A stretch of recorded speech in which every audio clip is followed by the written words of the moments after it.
Varicose veins కి సరైన చికిత్స కోసం సంప్రదించండి ఎవిస్ హాస్పిటల్. నమస్తే రమగారు. నమస్తే జయ.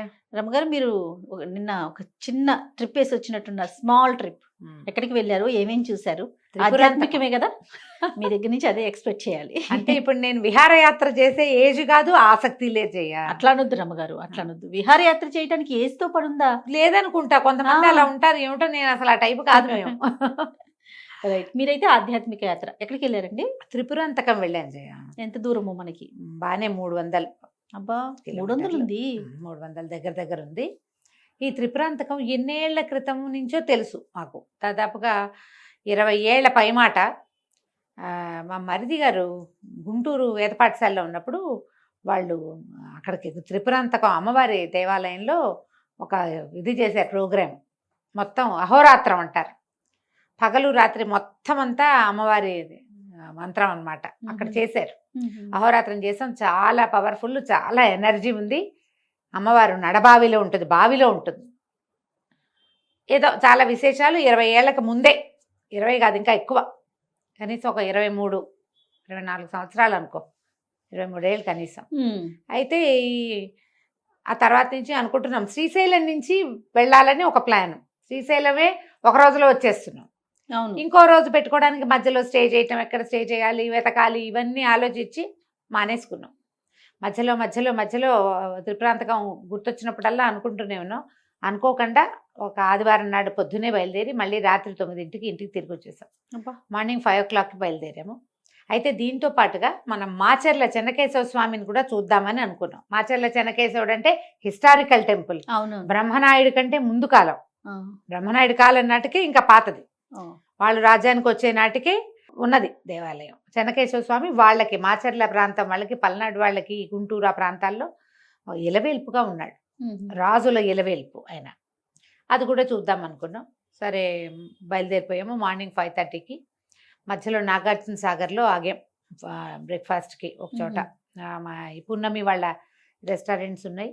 రెస్టారెంట్ ఉంది, పెద్ద ఇది కూడా ఉంది. చాలా రూమ్స్ బ్రహ్మాండంగా ఉన్నాయి. వెనకాల కృష్ణానది కనపడుతూ వ్యూ బ్రహ్మాండంగా ఉంది, బాగుంది. సరే అక్కడ ఆగి గవర్నమెంట్ ఇది. సరే బ్రేక్ఫాస్ట్ చేసాం. అక్కడి నుంచి మాచర్ల ఆ డౌన్లోకి వెళ్ళి మాచర్ల వెళ్ళాం మొదట. అయితే ఆ రోడ్లు మనకు తెలియవుగా, గూగుల్ మ్యాప్ అని నమ్ముకుంటే గూగుల్ సందులు గొంతులు తీసుకెళ్ళి మొత్తానికి గుళ్ళో ప్రవేశపెట్టింది. ఎంత సన్నసందంటే కారు ఇరికిపోతుందేమో, మనం వెనక్కి రాలేమో అని భయం కూడా వేసింది. అది మేము ఊళ్ళో కనుక ఒక ఓవర్ బ్రిడ్జ్ లాంటిది ఒకటి ఉంది, బ్రిడ్జ్ లాంటిది, అది ఎక్కితే ఊర్లోకి వెళ్ళిపోయేవాళ్ళ. ఊరు అంతా పెద్దదే. ఇదేం చేస్తే ఆ బ్రిడ్జ్ ఎక్కకముందే ఈ లెఫ్ట్ తీసుకుంటే ఒక గొర్రెలు వస్తున్న సందు ఒకటి కనపడింది. ఈ గొర్రెలు వస్తున్న సందు అంటే అదేదైనా బైపాసా, ఊళ్ళో చిన్న సందులా అనుకుంటూనే వెళ్ళాం. అన్ని గొర్రెలు, బుజ్జి ఇళ్ళు, సన్న సందు, ఇలా ఇలా ఇలా ఇలా ఇలా మెలకలు తిప్పి మొత్తానికి గుడి దగ్గరికి తీసుకెళ్ళింది. ఈ వెనకాల నుంచి వెళ్ళేసరికి దేవాలయం తాలూకు రథం, చెన్నకేశవ స్వామి రథానికి ఒక పెద్ద గూడు ఉంది జయ. రాతితోటి పెద్దది ఎత్తుగా కట్టిన కట్టడం. వెనకాల నుంచి చూసి చాలా ఎక్సైట్ అయ్యాను నేను. గుడి ఎంత అద్భుతంగా ఉంటుందో అని. అసలు రథం ఎంత బాగుందో. కాకపోతే దానికి బయట ఏవో షట్టర్ల రివ్యూ లాంటివి కట్టారు. కటకటాలు ఉండే వాటి మీద వాళ్ళవి వీళ్ళవి బట్టలు ఆరేసి ఉన్నాయి. రథ సౌందర్యాన్ని బాగా కంటి నిండా చూడడానికి అవకాశం లభించలే. గూడు మాత్రం మహత్తరంగా ఉంది. ఏనాటిదో రాతి గూడు, చాలా పెద్దది.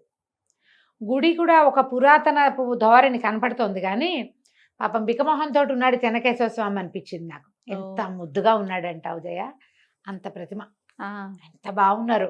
కానీ దేవాలయం అంతా కిక్కిరిసిపోయినట్టు ఆ రథాలు, సామాన్లు అన్నీ కూడా ఈ ముఖమండపం నిండా అవే ఉన్నాయి. మూసుకుపోయినట్టు అనిపించింది. సామాన్లు అవి లేకుండా ఉందా? దేవాలయం లోపల బాగానే ఉంది. అంటే ప్రాంగణం పెద్దది. లోపలికి నడిచి వెళ్ళేటప్పుడు ముఖమండపము, గర్భాలయం అన్నీ బాగానే ఉన్నాయి. ఈ స్వామివారి తాలూకు వాహనాలు అవి ఇవి సామాన్లు చాలా ఉంటాయి కదా ఉత్సవాలకి, అవన్నీ ముఖమండపంలో సైడ్స్కి సర్ది పెట్టారు. నడిచేదారే ఉన్నది. చిన్న విగ్రహం, మరి పెద్దది కాదు, బుజ్జిది కాదు. మా చక్కటి వాడు మొహం, అది బాగుంది, వివరంగా కనపడింది, చక్కగా ఉంది. పురాతనమైన ఆలయం. పక్కన ఒక చిన్న శివాలయం ఉంది. శివాలయము మనం దర్శనానికి వెళ్తుంటేనే లోపలికి వెళ్ళగానే ధ్వజస్తంభము, ఎడం చేతి వైపు శివాలయము. అదే శివాలయం దర్శనం చేసుకుని ఇటు ముందుకు తిరిగి ఇటువైపుకి వస్తే ఈయన చెన్నకేశవ స్వామి దర్శనము. నేత్రాలు అవి మంచి స్ఫుటంగా ఉన్నాయి, చక్కటి నేత్రాలు. దేవాలయం కూడా విశాలంగా ఉంది, ప్రశాంతంగాను ఉంది. కొంచెం లోపల భాగాలు కాస్త ఇరుగ్గా ఉన్నాయి. ఇంకొంచెం మెయింటెనెన్స్ లభిస్తే బాగుంది. ఇంకా బాగుంటుంది. ఎందుకంటే ఇది హిస్టారికల్ టెంపుల్. ఏనాటి బ్రహ్మనాయుడే పాతవాడు, పల్నాటి యుద్ధం ఏనాటిది, అవును కదా. అంతకు ముందుది కదా. ఇంకొద్దిగా శ్రద్ధ వహించి కొంచెం చక్కగా ప్రాంగణం ఇంకా బాగా ఉంచితే ఎంతో బాగుంటుంది. చుట్టూ అన్ని దగ్గరగా ఇళ్ళు, ఊరు పెరిగిపోయి ఉంటుంది. మనం పాత దేవాలయాలను అలాగే చూస్తాం. దేవాలయం బ్రహ్మాండంగా పెద్దదిగా ఉంటుంది, అంత ఊరంతా దేవాలయం దగ్గరికి చొచ్చుకొచ్చినట్టు కనిపిస్తుంది. ఇది కూడా అలాగే ఉంది. ముందు వెనక సందులోంచి వచ్చాక తర్వాత మా ఎదురుగుండా ఉన్న రోడ్లోంచి ఎవరో ఫ్యామిలీ కూడా కనపడ్డారు. వాళ్ళు కూడా చెప్పారు ఇది పురాతన దేవాలయం అని, చూడ్డానికి వచ్చామని. మన ఉద్దేశం కూడా అదే కదా. సరే మాచర్లలో దర్శనం చేసేసుకున్నాక అప్పుడు త్రిపురాంతకేశ్వరుని చూద్దాం అనుకున్నాం. త్రిపురాంతకుడు కూడా బహు పురాతనమైన దేవాలయం, చాలా పాతది. రెడ్డి నాయకులు, రెడ్డి రాజుల కాలం నాటి వాళ్ళ ఇలవేల్పు ఆయన. అయితే మనకి శ్రీశైలానికి 4 ముఖద్వారాలు ఉన్నాయని చెప్తారు. 4 ముఖద్వారాలు, ఇది తూర్పు ముఖద్వారం. ఈ లైన్లో ఇలా మొదలుపెట్టి శ్రీశైలం దాకా దారుంది. శ్రీశైలానికి సొరంగ మార్గం కూడా దేవాలయంలోనే ఉంది. కొండ మీద త్రిపురాంతకేశ్వరుడు ఉన్నాడు. అమ్మవారు బాలా త్రిపుర సుందరి స్వరూపంతో కింద కొండకి కింద కనపడుతుంది. త్రిపురాసుర సంహారం చేసినప్పుడు శ్రీ పరమేశ్వరుడు ఇక్కడ లింగరూపిగా వెలిశాడన్నది ఐతిహ్యం చెప్తారు. ఇక్కడ ఎప్పుడు ఇది త్రిపురాసుర సంహారం కృతయుగంలో జరిగింది. ముగ్గురు రాక్షసులు బ్రహ్మవర ప్రసాదులు 3 ఎగిరే నగరాలని సంపాదించుకున్నారు బ్రహ్మవరంతో. ఆకాశ గమనం చేసే 3 పురాలు, 3 నగరాలు అవి. ఈ 3 నగరాలు ఒకే చోట ఒకే లైన్లోకి వచ్చినప్పుడు తప్పిస్తే ఇంకా ఎప్పుడు వాళ్ళకి ప్రమాదం లేకుండా వరం పుచ్చుకున్నారు వాళ్ళు. ఆ 3 నగరాలు ఒకేసారి వచ్చినప్పుడే పరమేశ్వరుని ఒక బాణంతో 3 పురాలని సంహరించాడు, ఒకేసారి కొట్టేశాడు. అప్పుడు ఆయన ఇక్కడ వెలిశాడని చెప్తారు. ఎంత బాగుందో దేవాలయం జయ. పురాతనమైనది. 4 వైపులా గోపురాలు ఉన్నాయి. ఒక గోపురం పడిపోయినట్టుంది, మళ్ళీ ఏదో కన్స్ట్రక్షన్లో ఉంది. పెద్ద ప్రాంగణం, కొండ మీదకి మెట్లు కూడా ఉన్నాయి, రాతి మెట్లే. మరి చాలా పెద్ద కొండ కాదు, మెట్లయితే లెక్క పెట్టలేదు కానీ తక్కువ మెట్లే. చిన్నపిల్లలు కూడా ఎక్కేసేలాగానే ఉంది. మెట్లెక్కి వస్తున్నారు. మేము కారుతో పాటు ముందుకు వెళ్ళిపోయాము. ఇక్కడ కింద కారు పెట్టుకునేందుకు అంత వెసులుబాటు కనపడదు. ఎలాగూ కారు ఉంది కదట్లే అని పైదాకా వెళ్ళాము. శ్రీచక్రాకారంలో ఏర్పరచబడిన దేవాలయం అది. పైనుంచి కనుక వ్యూ చూస్తే మనకి దేవాలయం కింద భాగం మట్టసంగా ఎలా కనపడుతుంది అంటే శ్రీచక్రానికి ఇట్లా కోణాలు ఉంటాయి, ఆ కోణాలు కనపడుతూ ఉంటాయి. వారికి మనం ఇలా రాజగోపురంలో నుంచి ప్రవేశించగానే పెద్ద రాజగోపురం ఉంది. ప్రవేశించగానే డైరెక్ట్గా దర్శనం కాదు, ఎడం వైపుకి వెళ్ళి మనం ప్రదక్షిణ మార్గంలోకి వెళ్తాం కదా, అక్కడి నుంచి కుడివైపుకి మళ్ళీ లోపలికి వెళ్తాం అనమాట దేవాలయంలోకి. ఇవి వెళ్తుంటే ప్రదక్షిణ మార్గంలో చామరకర్ణ రససిద్ధి వినాయకుడు, ఎంత బాగుంది పేరు, చామరకర్ణ రససిద్ధి వినాయకుడు. పెద్ద వినాయకుడు విగ్రహం. ఈ చెవులు మనకి మామూలుగా వినాయకుడు ఏనుగు చెవులు కదా, ఇలా విస్తరించి ఉన్నట్టుగా విప్పారిగా ఉన్నట్టుగా కనపడతాయి అన్నమాట. చిన్న డిజైన్ లాగా ఉంది. చామరాలు కర్ణాలుగా ధరించిన వినాయకుడు విగ్రహం విశేషంగా ఉంది. ప్రతిమ విశేషం, చూడ్డానికి చాలా బాగుంది. చక్కగా బాగా మంచి చెక్కడం పని ఉంది ఆలయంలో. చుట్టూతా మొత్తం మొన్న మనం చూసి వచ్చాం కదా రంగనాయక స్వామి దేవస్థానంలో వెనకాల ఎట్లా ఉంది, అంతా దీనిలాగా అంటే వెనక భాగం అంతా కూడా మండపాలుగా ఉంది కదా, దీనికి కూడా అట్లాగే ఉంది. ఇలా చుట్టూతా తిరిగి అప్పుడు మళ్ళీ ఒక ప్రదక్షిణ పూర్తి చేసి మేము లోపలికి వెళ్ళామన్నమాట. చాలా బాగున్నారు. శివలింగం ఎంత బాగుందంటే లోపలికి వెళ్తే ఒక చల్లటి దాంట్లోకి ప్రవేశించినట్టుగా, తెరిపిగా కూడా ఉంది, ఇరుగ్గా చిన్నగా లేదు, విశాలమైన దేవాలయం అనే చెప్పాలి. లోపల భాగం కూడా ఈయన్ని చూశాక అమ్మవారు స్కందమాతగా పక్కన వెలిసి ఉన్నారు. ఈ స్కందమాత అంటే నవదుర్గలు చెప్పుకుంటాం కదా మనం దసరాలప్పుడు, నవదుర్గలలో ఒకరు. మామూలుగా స్కందమాతని స్వరూపాన్ని వర్ణించేటప్పుడు కుమారస్వామిని ఎత్తుకున్నట్టుగా వర్ణిస్తారు, కానీ ఆవిడ ఎత్తుకున్నట్టు కనపడలా, నాకు తెలియలే మరి ఆ వస్త్ర విశేషంతో. ఆమెకు ఆపోజిట్లో ఎదురుగుండా శ్రీచక్రం స్థాపన చేస్తుంది మేరువుతోటి. నిత్యము అర్చన జరుగుతుంది కాబోలు మేము వెళ్ళేసరికి అర్చన అయితే లేదు, కానీ దాని చుట్టూతా ఒక దీని లాంటిది కట్టేసరికి చిన్న కటకటాల్లాగా ఉన్నాయి. వాళ్ళు తీసుకుని లోపలికి వెళ్తుండొచ్చు. చుట్టూతా ప్రదక్షిణ చేసేందుకు ఒక అవకాశం కల్పించారు చక్కగా. మహా బాగుంది. ఈ లోపలికి వెళ్తే అయ్యవారి దగ్గర మేము అభిషేకాలు అవకాశాలు కూడా ఉన్నాయి, కానీ అర్చన చేయించుకున్నాం మేము. ఓకే. పక్కన నగరేశ్వర స్వామిది ఒక శివలింగం కూడా ఉన్నది లోపల. ఈ మన త్రిపురాంతకేశ్వర స్వామి వారికి శివలింగానికి పైన చిన్న గుంట లాంటిది ఉంది. ముందేదో కొంచెం కవచం లాంటిది పెట్టారు, దాంట్లో తడి గంగ ఊరుతూ ఉంటుంది. ఆ నీరు తీసి చల్లారు మీద. చక్కగా కొంచెం ఏదో వేసి అర్చన చేశారు. అభిషేకం ప్రశాంతంగా చేసేసారు. లోపల దర్శనం చేసుకుని బయటకు వచ్చేసి ఈ దేవాలయం చుట్టూతా అంతా చక్కగా విశాలంగా ఏర్పరిచారు. బాగుంది, తెరిపిగా ఉన్నది. ఈయన్ని దర్శనం అయిన తర్వాత ఇది రెడ్డి రాజుల కాలం నాటి దేవాలయం. ఆ తర్వాత అంత బాగా లేదంటే మెల్లిగా శిథిలమవుతోందని శ్రీశైలం దేవస్థానం వారు దీన్ని తీసుకున్నారు పూర్తిగా డెవలప్మెంట్కి. దాంతో చక్కగా దర్శనం సులువుగానే ఉంది. కొంచెం మనం కార్తీక మాసం అంతా బాగా హడావిడిగా ఉండుండొచ్చు. మార్గశిరం వచ్చిందిగా, ఒక రవ హడావిడి తగ్గింది. జనం ఉన్నారు కానీ కొద్దిగా, చాలా మందిగా ఏం లేరు. విశేషమైన దినాల్లో, పర్వదినాలలో చాలా మంది జనం ఉంటారట. మేము బయటకు వచ్చాం. తర్వాత అక్కడి నుంచి అమ్మవారిని చూడడానికి వెళ్ళాం. ఈ లోపల ఉన్న స్కందమాతను చూస్తే భలే సంతోషంగా అనిపించింది. సోగగా మొహం ఎంత బాగుందో. అంటే మామూలుగా మనకి అమ్మవార్ల విగ్రహాలలో అంత స్ఫుటమైన దర్శనం లభిస్తున్నట్టుగా అనిపించదు. అలంకరణ వల్ల కావచ్చు, లేకపోతే రాయి పురాతనమైన రాయి అవటం, కానీ ఇది చక్కగా సోగగా తెరిపిగా చక్కగా కనపడుతూ మహముచ్చటగా ఉన్నారు. బాగుంది చాలా.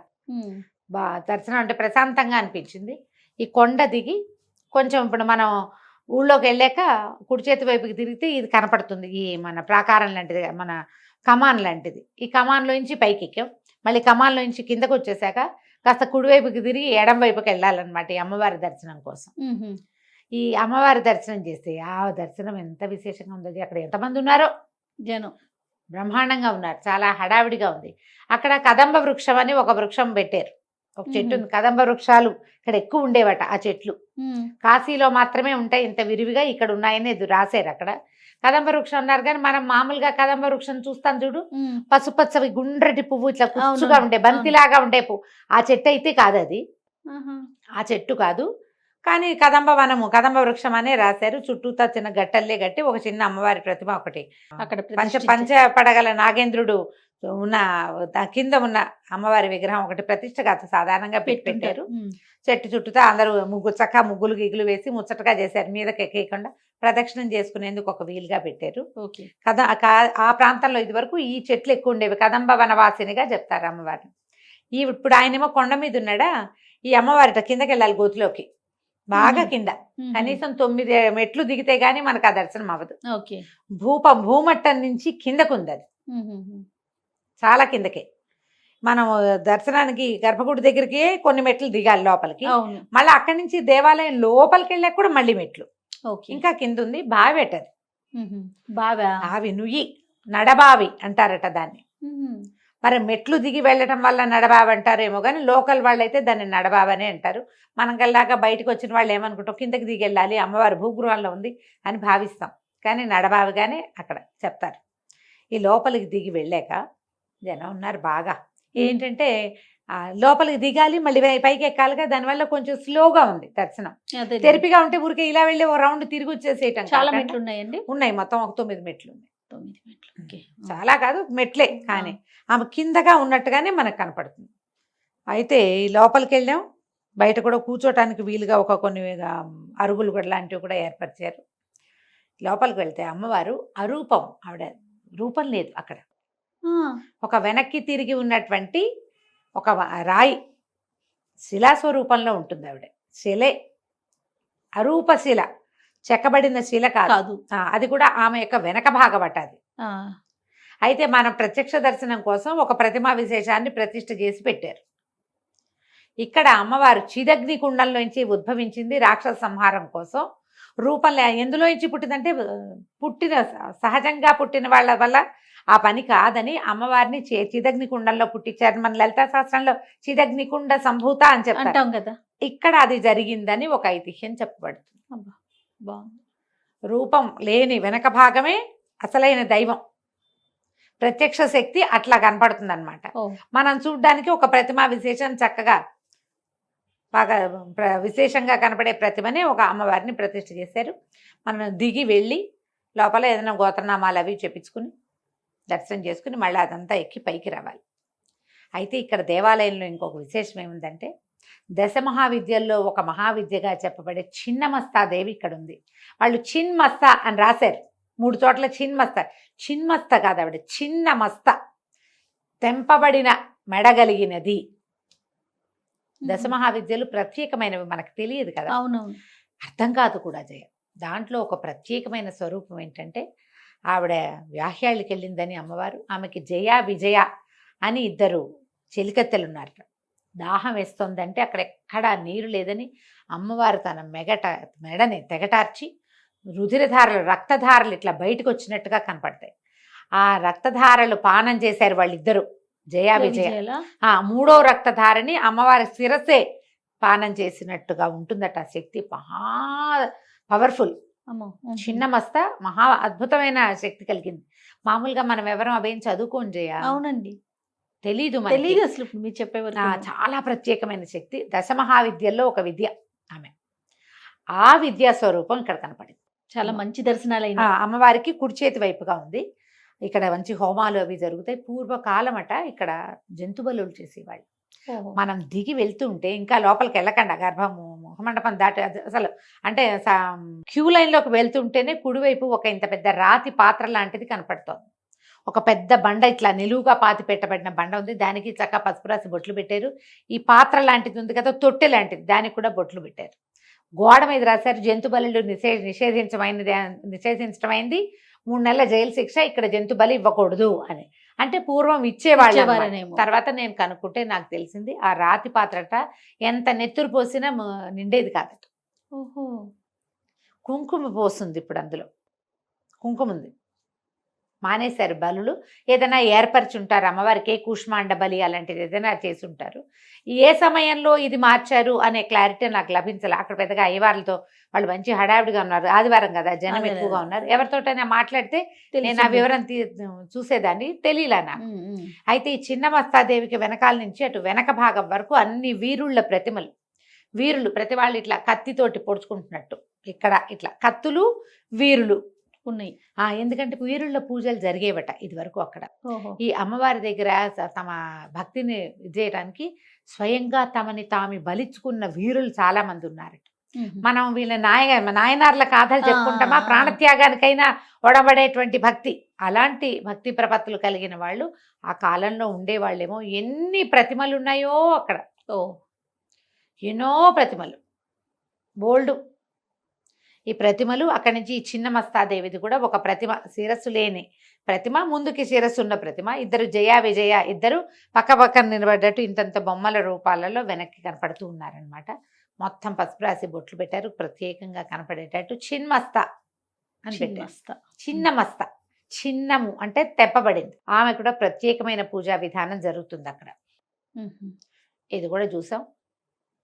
చక్కగా దండం పెట్టుకుని బయటకు వచ్చి ఆ కదంబ వృక్షం ఉన్న దగ్గర ఒక ప్రదక్షిణ చేసుకుని, ఈ అమ్మవారి ఈ రాయి ఇది కూడా దర్శనీయం అనమాట. ఇది వరకట్లో మరి ఎంత శక్తి ఉండేదో, అది నిండకుండా ఎక్కడికో వెళ్ళిపోయేది మొత్తం. అది రాతిదే, రాతి దాంట్లో కిందకెట్టా వెళ్తుంది అంతే, ఇక్కడ ఎక్కడా లేదు, కానీ మొత్తం అంతా పోయేదట లోపలికి. అదొకటి చాలా విశేషంగా అనిపించింది.